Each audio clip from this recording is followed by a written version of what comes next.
John O'Kane to talk a little wrestling. How's it going, John? How's it going today? Absolutely wrestling day. Yeah, man. Let's talk some mat men. Let's get off this basketball train. Talk a little mat talk. What do you got for us this week?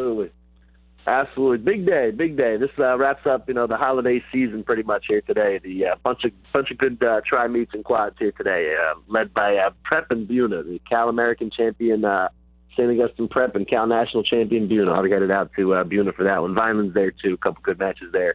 That's a heck of a try to start out the new year.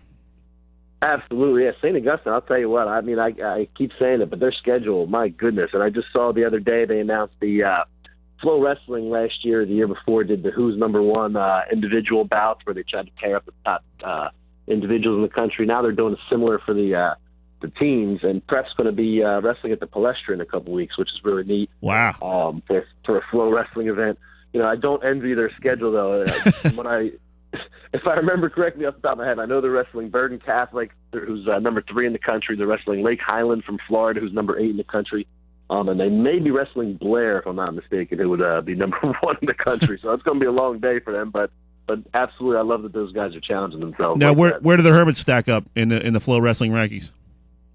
I'm not sure if they're in the top 40 currently, but I wouldn't be surprised to see them in there by the end of the year. I know, that's going to be a tough match, wrestling those 3 teams in that one.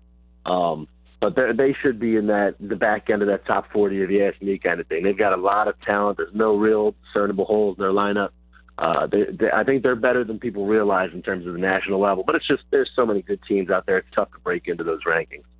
Now, you and I saw each other at the Marinelli tournament, Egg Harbor Township, this week, and really neat story coming out of that tournament. One of your boys, Ben Maggio from Absegami, taking home the title at 220. He said the first championship he ever won in any kind of tournament. So really neat moment for that young man. That's why, I love that stuff. You're absolutely right. Like, it's great. I love the guys that have been wrestling forever, but Ben's a guy that's only started wrestling in the last few years. I obviously, I'd give my guys a shout. I coached the middle school wrestling team there in Galloway, and I always tell my guys, wrestling's that one sport. You can pick it up late if you're willing to commit to it and work hard. It rewards hard work kind of thing. He's a guy that gave up football this year. He's been going up to Short Thing Wrestling Club, one of the elite clubs in the state. He's been working out with different people, working out with Coach Zach Hammond there in the room at Absegami. Works his tail off, and then, he bursts through and gets a nice tournament win. Absegami did the same thing a few years ago, if you remember, with Chris Henchy, which was another great story. Yep. He's playing football at Rowan now. Yeah, exactly. And I still remember some of the quotes from Henchy and stuff like that.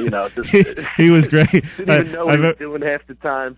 I remember I interviewed him after one of those matches. I don't know if it was at that tournament or in the States, and I said, what was your plan going into that match? He said, I don't know. I just tried to tackle him. That's exactly classic Chris Henchy. That's exactly right. And the quotes and stuff like that you get from those kind of guys are just awesome. He was like, I don't know any moves. I'm a football player. I just try to tackle him. That's exactly right. So absolutely great story. You're right. Ben Maggio deserves all the success he gets.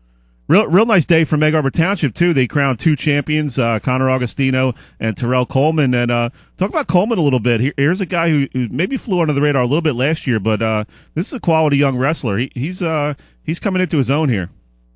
You're right. He is a guy, and speaking to him, he's a man of few words. But, that's an understatement. Yeah, exactly. And good for him. But he's a guy. I love his style. I mean, and for wrestling fans, wrestling purists, they'll love watching this guy. He is always going forward. This guy, he does not understand what going backwards means. I mean, this guy is going forward, pressuring his opponents. He's looking to score points. I mean, he's up 4-5-0 there on Brzezinski. He was a tough wrestler from Lower Cape May. Sure. Alexander Brzezinski, younger brother of Eric Brzezinski. Great wrestling family. But Coleman is just always going forward. I think he's really going to turn some heads down there at that weight class. I love his style. And for wrestling guys that want to see some action and stuff like that, he's a guy to watch for sure. And with Connor Augustino, you're always going to get an interesting match, and definitely an interesting match in the finals there against Frank Fortino of Haddonfield. And what a crazy match! I mean, Fortino gets called for the illegal slam in overtime, and then just a wild finish to that one.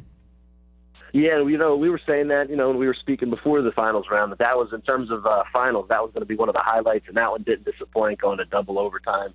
There are two guys, two state qualifiers. Agostino kind of came out of nowhere last year, burst onto the scene by winning the Region 8 championship. Two football players, two guys that you could just tell, Agostino, if I'm not mistaken, was down 25 to 30 pounds from football season. His only loss this year came up at 220 pounds. To Vito Nucci, actually, if I'm not mistaken, who actually injury defaulted out of the match to Ben Maggio there. But yeah, absolutely a great match. Agostino, admitted was kind of gassing a little bit there. And it's early in the season. That's not uncommon for those especially big football guys coming down right. late. And he kind of, he pointed out to me that getting slammed kind of woke him up a little bit. And that kind of gave him the juice he needed. I mean, he went right back to the center of the mat. The referees were trying to give him injury time and stuff like that. He wasn't interested. He went right back to the center of the mat. And he kind of told me that was just the little bit of a spark he needed to get through that match and win it. His old man was in a full lather, I'm sure. That guy gets fired up. He was there all day long. Absolutely. I saw big bro Zach Agostino there, yep. 10 wrestler, four-time District 32 champ. I saw Agostino there getting fired up. He looks like he could still go double overtime if he needed to. Talking with John O'Kane, Press Atlantic City. Really into wrestling. He does a great job all year covering the wrestling, high school wrestling in the area. John, wanted to get your take real quick on the vote that got overturned that would have separated the non-publics and the publics. Really would have had a huge impact on high school wrestling had it gone through, particularly in the regions, because if it had gone through, then you're talking about all the non-publics in one region, which would have kind of maybe screwed up the state tournament a little bit. You might have had some non-public kids who normally might finish first or second in a Region 8, for instance, who might not get out of a non-public only region. Yeah, I think it ended up being a good thing. Wrestling in particular, I mean, I don't want to comment on football. I mean, I'm not smart enough to understand that stuff, but wrestling-wise, I mean, New Jersey, one of the unique things about New Jersey is it's one of the few states in the country that has a legit state champion in every weight class. I mean, Pennsylvania, a lot of these other states, 3-4 divisions, they have multiple state champions kind of thing. And in the team sense of it, wrestling already is separated in terms of non-publics. I know they wrestle during the regular season; they're sporadically mixed throughout the conferences and things like that. But when you get to the postseason, there's already 5 public groups and 2 non-public groups in terms of wrestling for teams. So there's right. no real conflict there. And in the individual tournament, they're all breaking down to go for an individual title anyway. Right. So it didn't necessarily make a whole lot of sense, and I think you would have really seen it. It's kind of the common theme here, but I think it was a North Jersey problem that was kind of being hoisted on the South Jersey schools down here. But I think that would have really hurt teams like St. Augustine, Holy Spirit, Camden Catholic down this way, Holy Cross, a lot of different South Jersey non-publics. But then you just had to have been going up against, just to get out of the region and get to states, you just had to go against the Bergen Catholics. Like I said, Bergen Catholics number 3 in the country, Don Bosco's top 10 or 15 in the country, St. Peter's Prep. All these big-time North Jersey powerhouses just to get in the top 3 or 4 to get to the state tournament, whereas St. Augustine had, a handful of region champs and 7 or 9 state qualifiers last year. I'd have to look. That number would have been diminished, I would imagine, if you had to wrestle all those.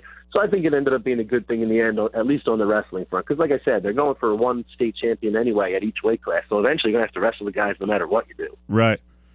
Good stuff, Oak. We're up against the clock here. Going to let you get rolling. And enjoy the tribe meet out there at Buna. We'll catch up with you next week. Absolutely.